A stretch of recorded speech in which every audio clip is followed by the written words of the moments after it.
How do you convince yourself to do something that you don't want to do? If we can figure out that, life would be a lot easier, right? There's been a lot of scientists who put a lot of work into trying to unlock what it means to motivate people. And we use the metaphor of unlock on purpose, right? We're kind of like a padlock. If we just get the numbers just right, then we'd unlock the motivation.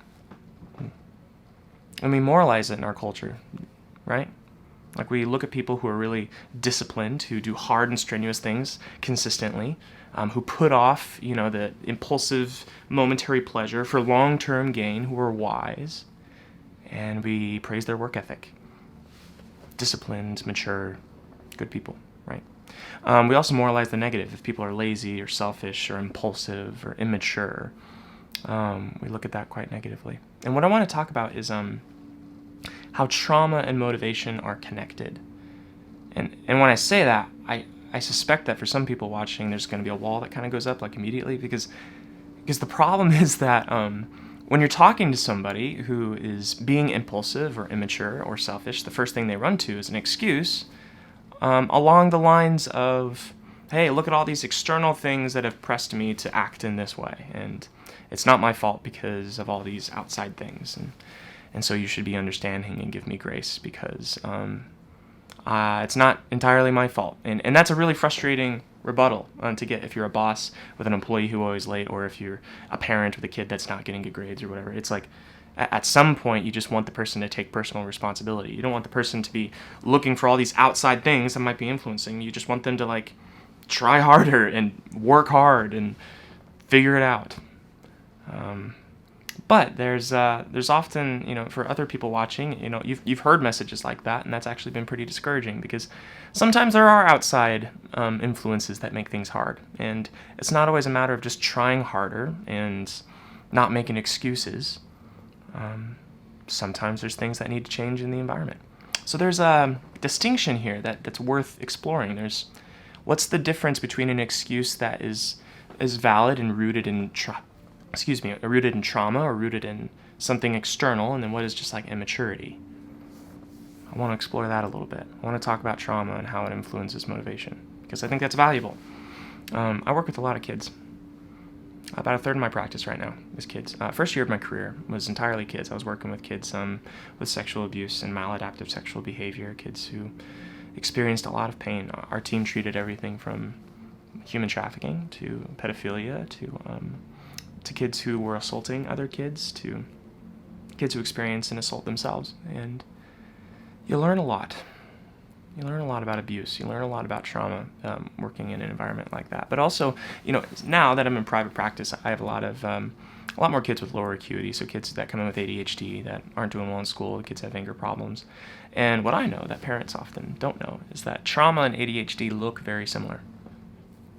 And you have a kid that's hypervigilant, that's easily distractible, that has anger problems, that's not listening, that is impulsive, and you think, oh, Adderall will fix that. But there's sometimes a deeper layer that a lot of people will miss. Because when you're traumatized, when you've gone through something really significant, you react the same way. And I'll talk to parents when they come in, and if you're trained to know how to ask certain kinds of questions, you'll realize that parents will often freely admit to neglect or abuse of their kid. And that might sound a little strange. Yeah, abusers bring their kids into therapy all the time, and they often have very little awareness that what they're doing is abusive or what they're doing is neglectful, because it's not obvious. The signs of our own trauma and our own family dysfunction. It's like the water we're swimming in sometimes. And so what I want to do is actually kind of lay out a map for what it means to experience trauma, and maybe like a very practical measure to actually understand if you've experienced childhood trauma yourself. And because it's not always obvious if you have, and it's not always obvious how severe and how much weight we should put into the kinds of things that have impacted us and what kind of impact they're having on us as adults or later in our life. And so here's what I want you to do. I want you to pause this video in just a second. And I put a link in the description of this video. It's called an ACE score. ACE stands for Adverse Childhood Experience, and it's a 10-question quiz that just asks you questions about your childhood and will tell you if you've had an adverse childhood experience. And then depending on your score, there's some implications. So go ahead and just pause the video real sec and go take that quiz and come back.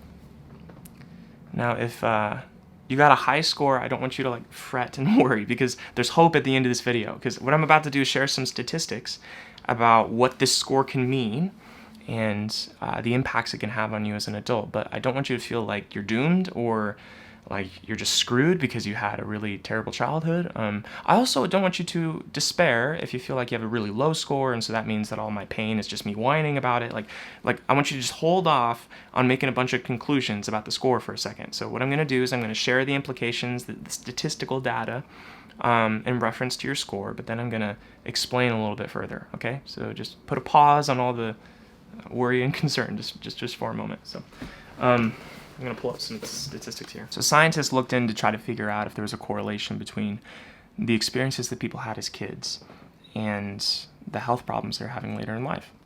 And they tested this on 17,000 adults in the initial study. There's been lots of studies after this with thousands of more confirming. And here's some of the things that they found. They found that there was a connection between childhood adversities such as bullying, community violence, death of a parent or guardian, discrimination, or separation from a caregiver to foster care or migration may also lead to a toxic stress response. The study confirmed that ACEs were associated with higher odds of risky behavior, chronic disease, and mental disorders in adults after controlling for relevant demographic and socioeconomic factors. Experiencing 4 or more ACEs is associated with significantly increased risk for 7 out of 10 of the leading adult causes for death, including heart disease, stroke, cancer, COPD, diabetes, Alzheimer's, and suicide.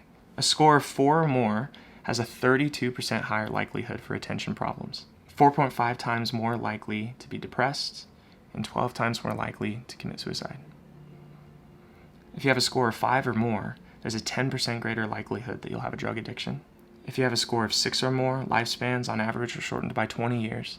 If you had a score of a 7, you have a 51% more likely chance of committing suicide.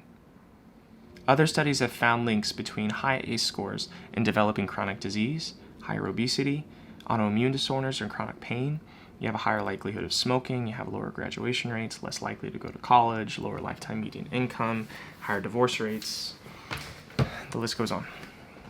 And like I said at the beginning, there's a temptation to be like, crap, I'm screwed. But wait just a moment, because there's protective factors. There's things that you can incorporate that actually reverse these effects, that protect against these negative outcomes. There's also something, though, that I want to address where some of you watching might have taken that quiz and realized that you actually don't have a high ACE score, but you're experiencing all these negative outcomes, or you have these struggles and you feel like, well, crap, my pain doesn't matter. Like, I'm screwed. Like, apparently I'm just whining because I didn't go through anything traumatic.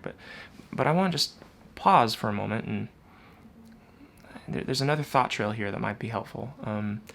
There's kind of an emerging field around transgenerational trauma, meaning that the trauma that your grandparents, that your parents endured actually has the potential for a biological imprint onto you and impacts how you interface with your own struggles in life. And this, kind of emerged actually studying Holocaust survivors, so the children of Holocaust survivors in the 1970s. And what they found was that children born after World War II who had parents, at least one parent that was a Holocaust survivor, had higher rates of mood disorders, depressive disorders, anxiety disorders, attachment issues, had all these mental health problems, and it was like, what's to make of that? And they thought maybe it was parenting style, right? So maybe the parenting style of Holocaust survivors was creating all these issues. And this was in the context, too, of a lot of studies that were being done on rat-pups that trying to understand attachment and how that correlates to the biology of rats. And so, like, there were studies where they would kind of take, the pups of rats and take them away from mom and then reunite them after a time. And they were trying to see, like, okay, does the distance, does being removed from mom actually create any biological imprint? And what they found actually was interesting. So it wasn't quite that the removal was traumatic, but it was how the pup was received back into the cage by the mother. If, the pup came back and the mom was like licking and grooming and kind of comforting the pup after being reunited, there wasn't a traumatic imprint. But for rats that didn't receive that comfort coming back into the cage, they actually observed changes in how their DNA encoded. And they were more susceptible to traumatic events later in testing and in their life.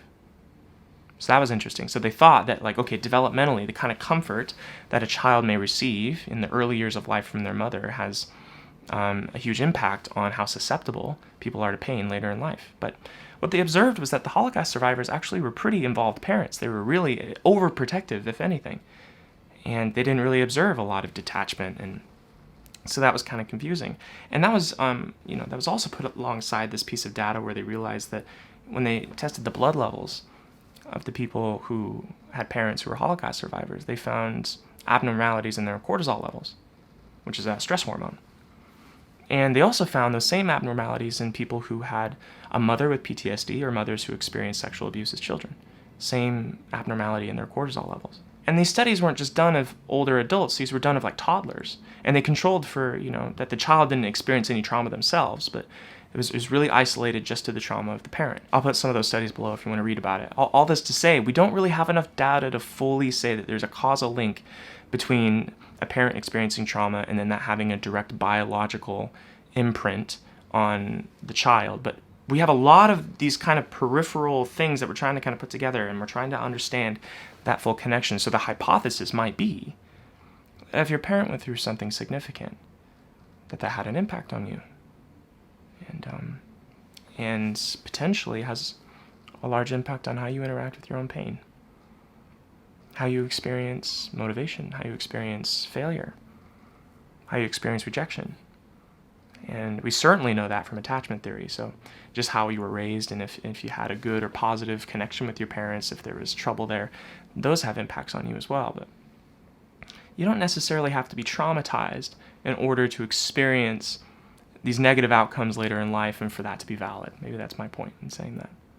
So what are the protective factors? What are the things that actually stave off all these negative outcomes and can actually bring hope? Well, Walla Walla is a town here in Washington State, about 2 hours east of me, actually, or west. And what they did in their school district was they tried to actually implement the data and try to create a curriculum informed by the findings of the ACE scores. And they found some crazy results. And so here's what they focused on. They focused on problem solving, connection, and safety. So they focused on what are your abilities to be able to encounter hardship and hard things that are happening in your life, complex problems, then what are maybe the skills that you have to interact with these hard things. So things like personal failure, things like failing a test, things like having to try it over and over again, but then having the motivation to keep going, like all these different kinds of things. So problem solving, also connection, feeling like you have warmth from the people who are teaching you, like their teachers, the connections that they had to people in authority or leadership. What are the relational skills that these kids had to be able to connect to their peers, but also to connect to authority? So looking at relational skills, looking at also the indwelt feeling of safety.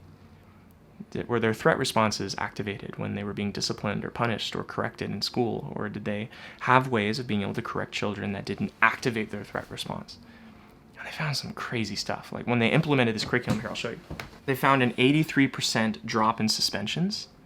They found a 40% reduction in expulsions, 75% fewer fights, and 5 times more seniors graduated.